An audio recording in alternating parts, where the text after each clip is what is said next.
discussing today, shloka number 3 from Chaitanya Shikshastakam. So before that, let us offer Mangalacharan. Nama Om Vishnu Padaya Krishna Pristhaya Bhutale Srimate Bhakti Vedanta Swamin Niti Namine Namaste Saraswate Deve Gauravani Pracharine Nirvishesha Shunyavadi Paschatya Desha Tarine Jai Shri Krishna Chaitanya Prabhu Nityananda Shri Advaita Gadadhar Srivas Adi Gaura Bhakta Vrinda Hare Krishna Krishna Krishna Hare Hare Hare Rama Rama Rama Hare Hare Mukam karoti vachalam pangum langhayate girim Yatkripatam vande Shri Guru Dinatarinam Paramananda Madhavam Shri Chaitanya Ishwaram.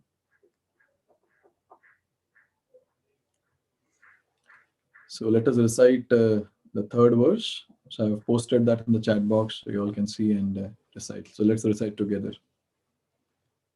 Trinadapi sunichena chakshusha Trinadapi sunichena tarorapi sahishnunam amanina manadena kirtanya sada harihi.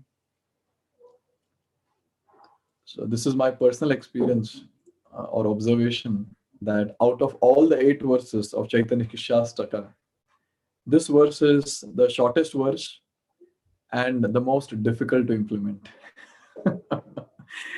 Yeah, I'm able to comprehend the other verses to some extent, but this verse is so difficult to comprehend and digest that whenever I speak about it, it feels, very, very complex because the verse is simple. Now, I'll try to explain this. I guess to explain this verse, we would need 3 slots, 3 sessions. So the first one says, Trinadapi suni chena. Trina means a straw or a grass, a blade of grass. Trinadapi suni chena. So one should be more humbler than the blade of grass.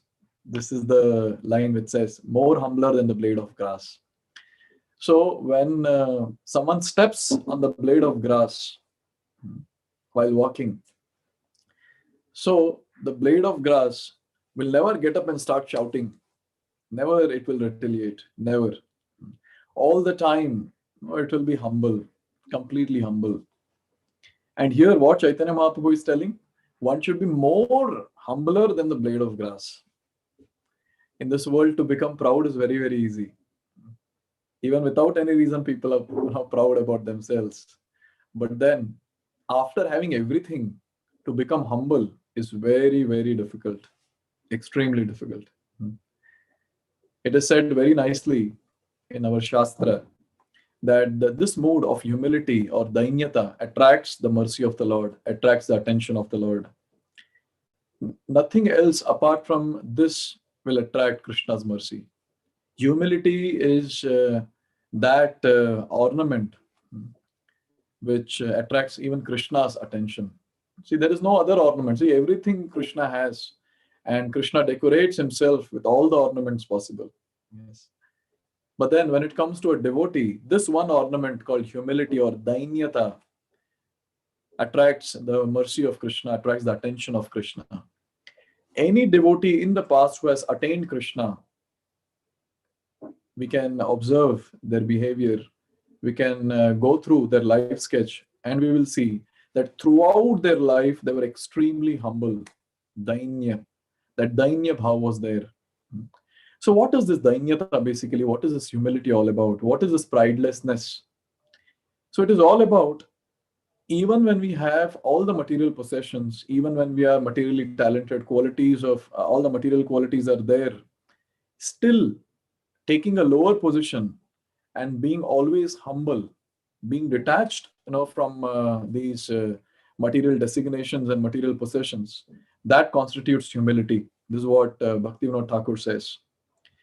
So this is a very important thing we have to understand, that currently whatever material possessions we have got, the material talents we have got, so it is not that we have cultivated in our life. It is not that we have cultivated in our life. It is, from the past samskara or past karma, it has come in this life also. So it is not something which we have cultivated in our life to become proud of. Yes.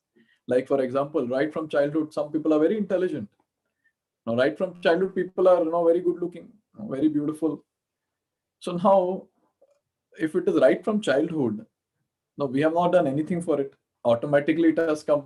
It has been carried forward from past life. It's called as prarabdha karma. Then where is the question of becoming proud about that? So this is what Bhaktivinoda Thakur says in this explanation of this line. He says that what is the point, of becoming proud because of some prarabdha karma? Yes. So sometimes people are very proud of their riches. Oh, I'm very rich. Okay, you're rich. You're born with silver spoon. That is because of your prarabdha karma. It's not that you have cultivated that. Yes. And whatever we get in our material life, it's because of our past karma. There is nothing called, our endeavor. And obviously, our endeavor is there. But then without, a good punya, a person cannot get any result in material life. Impossible. That's what seventh canto of Srimad Bhagavatam, in our Tuesday sessions, will come across the shloka, where Shukadeva Goswami is saying that Prahlad Maharaj was tortured in so many ways. But then, since he was sinless, nothing happened to him. Similarly, Shukadeva Goswami gives this first and then talks of Prahlad Maharaj. So he says that the way the person who has no punya, even after endeavoring a lot, he will never ever get success. Similarly, since Prahlad didn't have any sin, he was not affected by all the atrocious activities, which was performed by various demoniac ministers there or soldiers. So the point is that whatever we have got in our life is not because of something which we have endeavored for. It has come automatically. Because there are many people in this world who are putting the same effort as we put, but they don't get the result and we get. What does that mean? It doesn't mean that we are something special. It means that something from prarabdha karma, from past life, it has come, and the results are just coming because of that punya which is there. So this understanding is very important for devotees.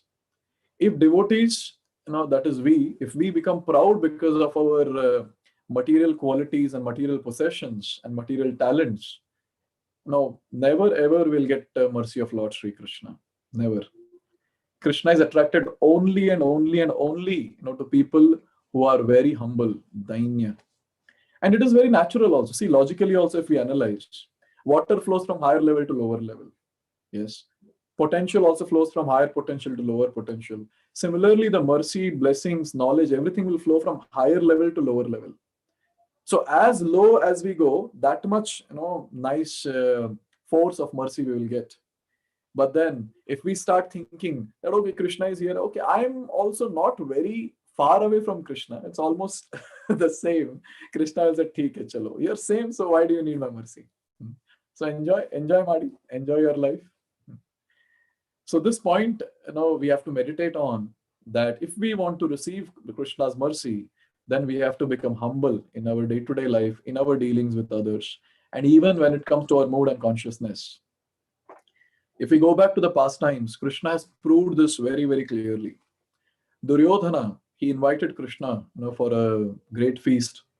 On the dining table, there was a huge feast that was arranged.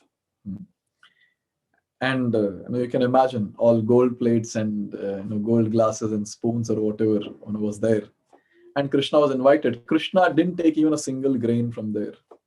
Not even a single grain. And when it comes to Krishna leaving that place and going to Vidura's house, these people were so humble that Krishna went there, and there's so much of bhakti in the heart for Krishna. Because they were so humble, automatically, bhakti manifests. This is one important statement which comes in Shastra. Dainyata gives rise to bhakti. Yes. If a person is very humble, that will give rise to bhakti. Whenever I see any humble devotee, I'm very, very jealous of those devotees. Because that humility is not there. Now, whenever we don't have something, and when we look that thing in other person, we feel like, yes, even we want to have that. And here in this case, Vidura and Vidurani, both of them, they were so humble that Krishna came and he accepted the banana peel from Vidurani. She was so mesmerized by looking at Krishna, and so much of bhakti was there that she forgot what she is doing. She was just peeling off the banana peel, throwing the banana, and giving the peel, to Lord Krishna. And Lord Krishna was eating the peel as if, this is the great, delicious nectarian feast, that is offered. This is one example. Another example, my favorite, is Kolavacha Sridhar. He comes in Gaur Leela in Lord Chaitanya's pastimes. Very, very intense personality and so much of humility. So much of humility. During Mahaprakash Leela, Lord Chaitanya Mahaprabhu was giving, his mercy like anything for 22 hours straight. He would call devotees and ask, "What do you want?" And devotees would say that, "I want to have Sakshat Darshan of Lord Krishna. Please manifest Krishna's form." And Lord Chaitanya Mahaprabhu is Krishna himself, so he would just manifest the form of Lord Krishna, and the form of Lord Ram, and so many different forms he manifested. And he was giving mercy to everyone, that may you get Krishna Prema now itself. May you get this, may you get that. May all the obstacles in your life go away. All these mercy, Lord Chaitanya was giving. Then Lord Chaitanya, he told all the devotees, "Go and get Sridhar Kolavecha." Now everyone were like puzzled. They were like, "Who is Sridhar? Who is Sridhar? Who is Sridhar?" Everyone is talking to each other. "Who is Sridhar? Do you know? Do you know? Do you know?" No one knew who is Sridhar, but Lord Chaitanya Mahaprabhu knew who is Sridhar. And Lord Chaitanya Mahaprabhu gave the address. Go to this place, and then you'll find a person. Even at the night, that was night time, and even at this late night, this person will be loudly chanting the Maha Mantra, the holy names of the Lord. And then these devotees went, and from very far distance, this voice was heard. Sridhar Kolavecha chanting, "Hare Krishna, Hare Krishna, Krishna Krishna, Hare Hare, Hare Rama, Hare Rama, Rama Rama, Hare Hare."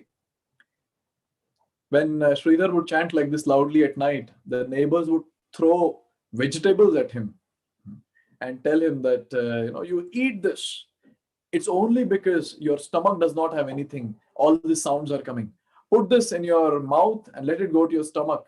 And with this satisfaction, at least, you'll keep your mouth shut." And Sridhar, he would hardly mind what people are saying. Sridhar didn't have a proper place to stay. He had a hut, patched hut. When it rains outside, it will rain inside also. That's how his hut was. And his clothes, the dhoti that he would wear, more than the plain cloth, there were more knots on that. Whenever there would be a hole, Sridhar would take two sides and he would tie a knot. That was how his entire dressing was. That's how his entire existence was when it comes to material life.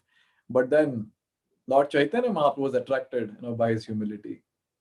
And when these devotees went to that place, they asked, "Are you Sridhar?" And he said, "Yes, I'm a low-born person. Yes, I'm Sridhar." And they said, "Lord Chaitanya is calling for you." And he was like, "Why is Lord Chaitanya calling for me? I'm not at all qualified, to go to that assembly where all the elevated devotees are there. No, I'll not come. No, I'll not come. No, I'll not come." And these devotees were convincing, Sridhar. And Sridhar is saying, "No, I cannot come. They're all elevated. Lord Chaitanya is so great. How can I come close to him? I'm so lowly. I'm so low-born." And these devotees, literally picked him and then took him to Lord Chaitanya. And Lord Chaitanya gave full benediction, full mercy, to Sridhar. In fact, Sridhar started crying in front of Lord Chaitanya, saying, "Oh Lord, I deserve nothing. I'm such a low-born person, but you're so merciful, that you're showering your mercy." This is, such people will attain Krishna. Such people will attain Krishna. Such people have humility, natural humility, where they attract the mercy of the Lord. This is what is a very important thing that we need to understand, that we are struggling in this world. And it's not that we're struggling because of other people. It's not that we're struggling because of any scarcity of material things. We're struggling because of our own pride. Because of own pride. All the time we are proud of nothing. we are proud, but we don't have anything to be proud of, but still we are proud. This one point we need to understand and beg to the Lord that, oh Lord, look at my situation. I'm a beggar. We all are beggars. We don't have Krishna.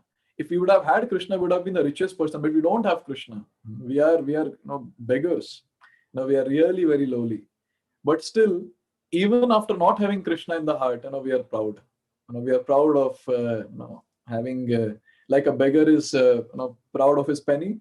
We are also proud of small chutku things which we have, and with time, anyways, it is going to go away from us, and we are proud of that.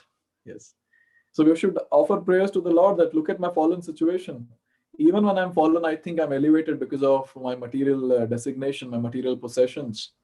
Oh Lord, please help me. Please pick me up, from this place, and then you can only deliver me.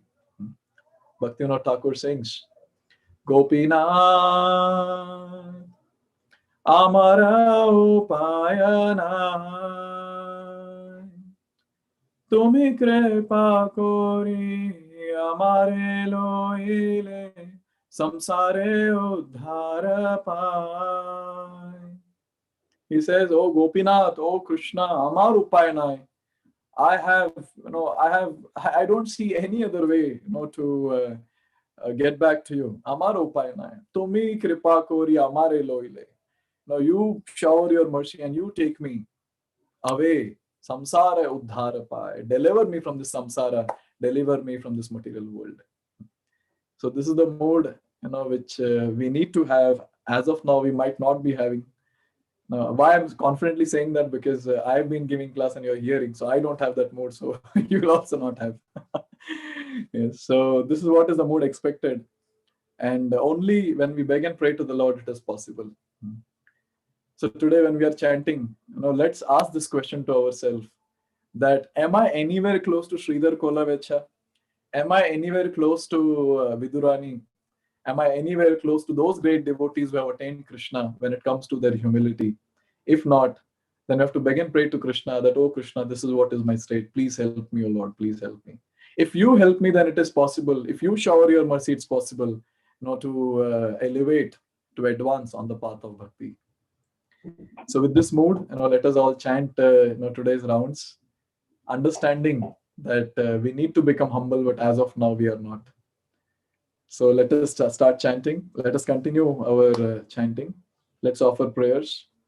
Nama Om Vishnu Padaya Krishna Pristhaya Bhutale Srimate Bhakti Vedanta Swamin Nitinamine Namaste Saraswati Deve Gauravani Pacharine Nirvishesha Shunyavadi Paschatya Deshatarine Jai Shri Krishna Chaitanya Prabhu Nityananda Shri Advaita Gadadhar Sri Vasadi Gaura Bhakta Vrinda Hare Krishna